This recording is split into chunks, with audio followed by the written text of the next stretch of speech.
Friends, स्वागत है आपका अपने चैनल स्मार्ट ज्ञान अड्डा में। जी हाँ फ्रेंड, आज के इस अंक में कई महत्वपूर्ण हलचलों के साथ आपके बीच आए हैं। आज का वीडियो काफ़ी महत्वपूर्ण है। जी हाँ फ्रेंड, वीडियो थोड़ी लंबी हो सकती है लेकिन बिल्कुल आपके लिए वैल्यूएटेड।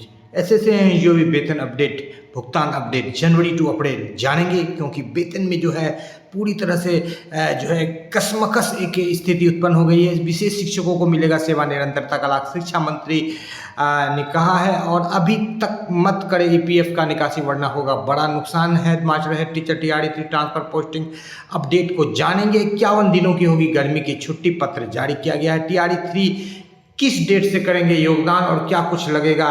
हेडमास्टर केस में आया नया मोड़, ज्वाइनिंग होगी या लगेगा लोचा। आज पीएम करेंगे राष्ट्र को संबोधन। एचआरएमएस ऑनबोर्डिंग 2 में प्रक्रियाधीन है।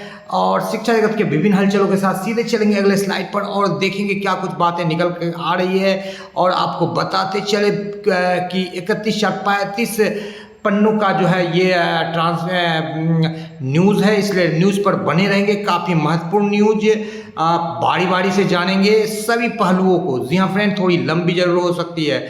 यह सप्ताह जो है महत्वपूर्ण है। बीपीएससी ट्रांसफर पोस्टिंग का लिस्ट जारी हो जाएगा। फिलहाल आज जारी नहीं हो पाया।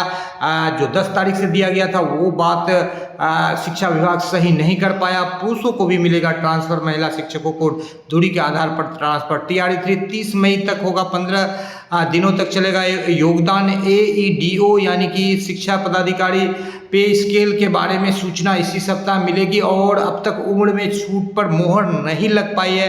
हेडमास्टर हेड टीचर बहाली में देरी होगी और गर्मी के छुट्टी के बाद हो सकती है केस की सुनवाई। जो शिक्षक सब क्षमता नहीं दिए हैं, बड़ी बात निकल करके आ रही, उनके लिए जो है नियमावली में संशोधन करने पर भी मंथन जारी चल रहा है, ताकि उनको भी जो अपने आसपास के गांव के क्षेत्र को पकड़ के रखे। जो बार बार सूचनाएं मिल रही है कि ऐसे शिक्षक जो है हाजिरी बना करके घर चले जाते हैं, तो उनका भी प्रखंड बदलना चाहती है सरकार। सक्षमता पास शिक्षकों का ट्रांसफर, चुनाव के बाद जिले में रैंडम पोस्टिंग पर होगी विचार।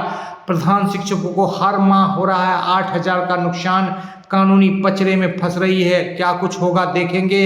इस पर भी 15 मई के बाद टीआरई 3 की होगी ज्वाइनिंग। विभिन्न जिलों से निकल गया है पत्र। 10 मई तक स्कूल आवंटन की लिस्ट जारी होनी थी, हो नहीं पाई है।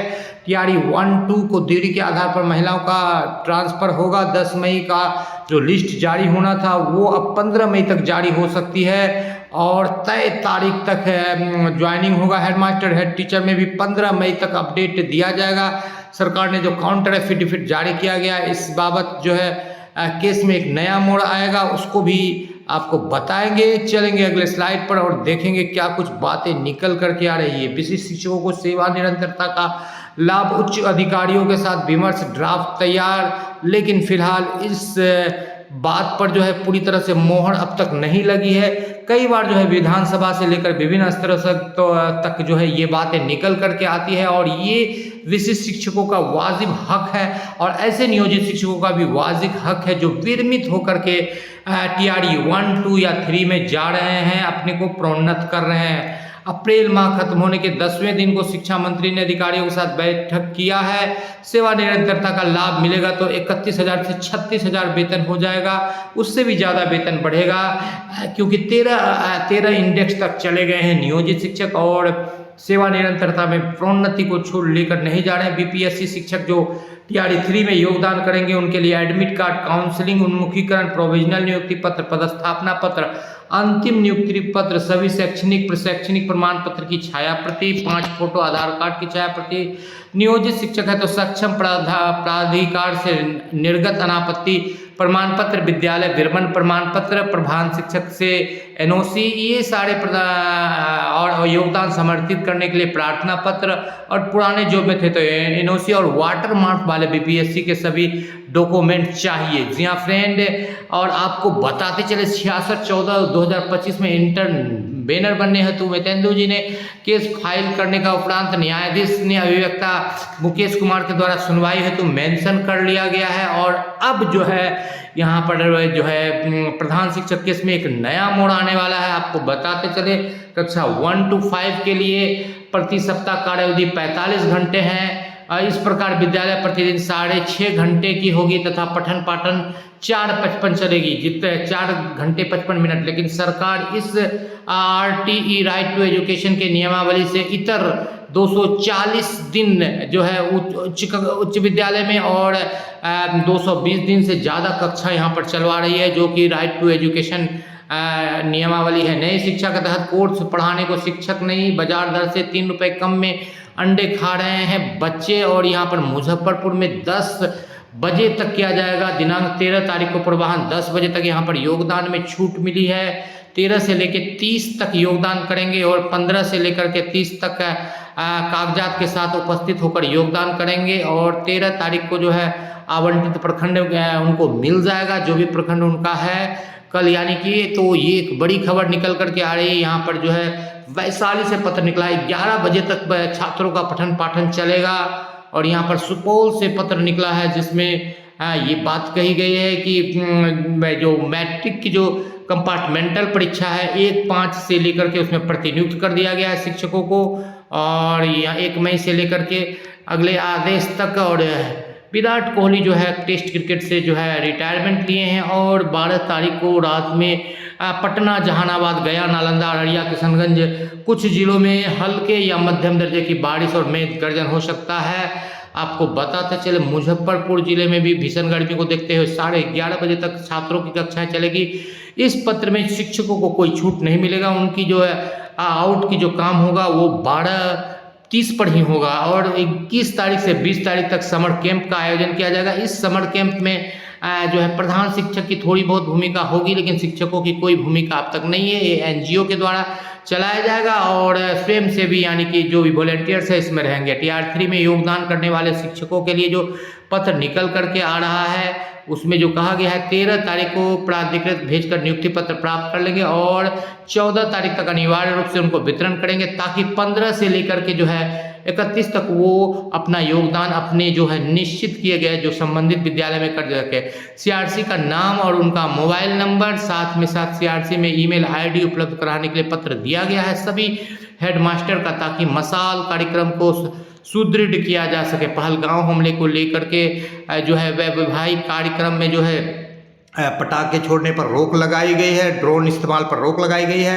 फिलहाल अभी जो है पहलगांव मैटर पर आज प्रधानमंत्री नरेंद्र मोदी राष्ट्र को संबोधित करेंगे। और आपको बताते चले पटना एक केस अधिक है। पटना उच्च न्यायालय में काउंटर एफिडेविट विभाग ने अपने पुराने स्टैंड को साक्ष्य प्रस्तुत कर दोहराया है। 48 याचिकाओं को छोड़कर शेष को पोस्टिंग मिल सकती है और ये केस अब एक नया मोड़ लेता हुआ दिख रहा है। मनचाहा पोस्टिंग का जो सरकार से जो कुछ शिक्षक दावा कर रहे थे वो अब दूर की टेढ़ी खीर नज़र आ रही है। आपको बताते चले केवल पोस्टिंग किसी प्रकार हो पाएगी। यहाँ पर बताते चले शेखपुरा से एक खबर निकला है, कई शिक्षक ऑनलाइन हाजिरी में जो देरी कर रहे हैं, जिस बाबत जो है उन पर जो है कार्रवाई करने की बात कही गई है। क्योंकि एक ही विद्यालय में जब कुछ शिक्षक समय से पूर्व हाजिरी बना रहे हैं तो दूसरे शिक्षकों को छूट क्यों दी जाएगी।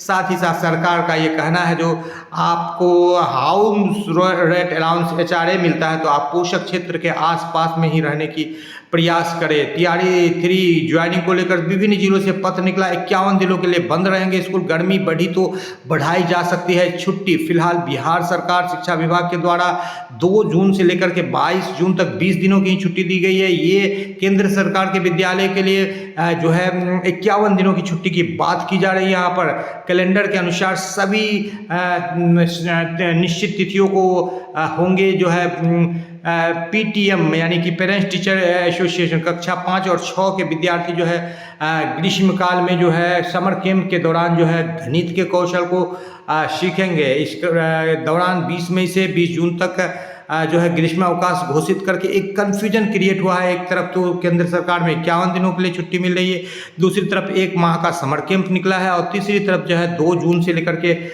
22 जून तक के जो 24 जून तक जो है गर्मी की छुट्टी बिहार सरकार शिक्षा विभाग दे रही है। तो ये तीनों कन्फ्यूजिंग है और अब जो है उस पर क्लियरेंस हो रहा है कि समर कैंप में शिक्षकों की सहभागिता नहीं होगी और जो समग्र शिक्षा के दौरान जो राशि दी गई थी उसका उपयोगिता जमा करना है। 25 25 मई तक, ताकि जो आपने खर्च किया है उसको ससमय आप तक पहुंचाया जा सके। 1 to 5 13 तारीख को 11 बजे से, और 9, 10, 11, 12 के शिक्षक 14 तारीख को जो है अपना जो है योगदान पत्र प्राप्त करेंगे, और 15 से जो है विद्यालय में योगदान करेंगे। ये किशनगंज से पत्र जारी हुआ है। जी हाँ फ्रेंड, भूमि से संबंधित प्रतिवेदन उपलब्ध कराने को कहा गया है विभिन्न जिलों को, और यहाँ पर जो है देश की वर्तमान स्थिति को देखते हुए पदस्थापन स्थल पर रहने के तो पत्र कटिहार जिला से जारी किया गया है। अब आपको लिए चलते हैं मुख्य बिंदु पर, और कई बिंदु जो छूट रहे हैं उनको भी ले लेते हैं। ईपीएफ में अभी तक निकासी करना आपके लिए खतरे से खाली नहीं है, क्योंकि कई जिलों से जो सूचनाएं निकल करके आ रही है, ईपीएफ में जो है पूरी तरह से जो राशि डालना था सरकार को, अब तक कई जिलों में 4 महीने, कई जिलों में 2 महीने, कई जिलों में 5 महीने, कई जिलों में 8 महीने, 12-12 महीने तक का जो है ईपीएफ राशि का जो है मुंह मिलानी नहीं हो पा रहा है, या यूं कहें कि नहीं डाला गया है तो कोई आशयोक्ति नहीं होगी।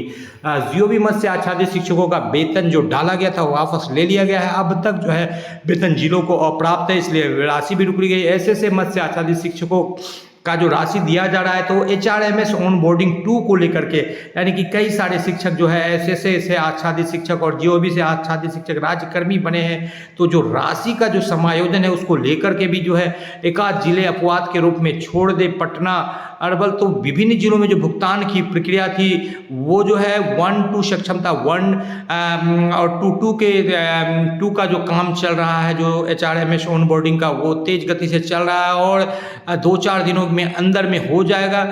कुछ जिलों में HRMS ऑन बोर्डिंग 2 यानी कि जिसमें HRA और DA को जो अपडेट करना है उसको कर दिया गया है, लेकिन सभी जिलों में अब तक नहीं किया गया है, और सभी जिलों नहीं, लगभग 2 दर्जन जिले अभी भी बाकी है। और आपको बताते चले फ्रेंड, इस कारण से जो है ऐसे मत्स्य आच्छादित शिक्षकों का जो वेतन भुगतान की एक संभावना बन रही थी, वो भी अब 2-4 दिन लेट में चला गया है, और ऐसा लग रहा है जो कि 10 तारीख से 15 तारीख तक भुगतान सभी जिलों में होना था, अब जो है 20 से 25 तक जो है सभी जिलों में भुगतान होगा, चाहे ऐसे मत्स्य आच्छादित शिक्षक हो, चाहे GOB मत्स्य आच्छादित शिक्षक हो।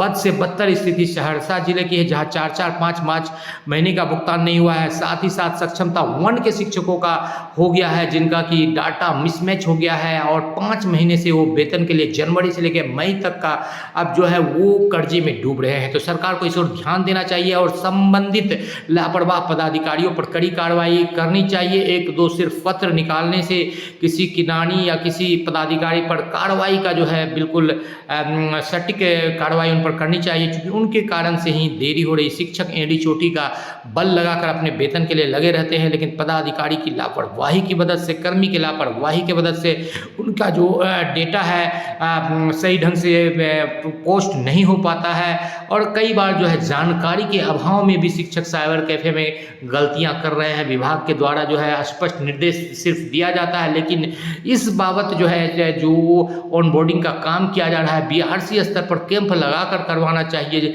जो एक्सपर्ट थे।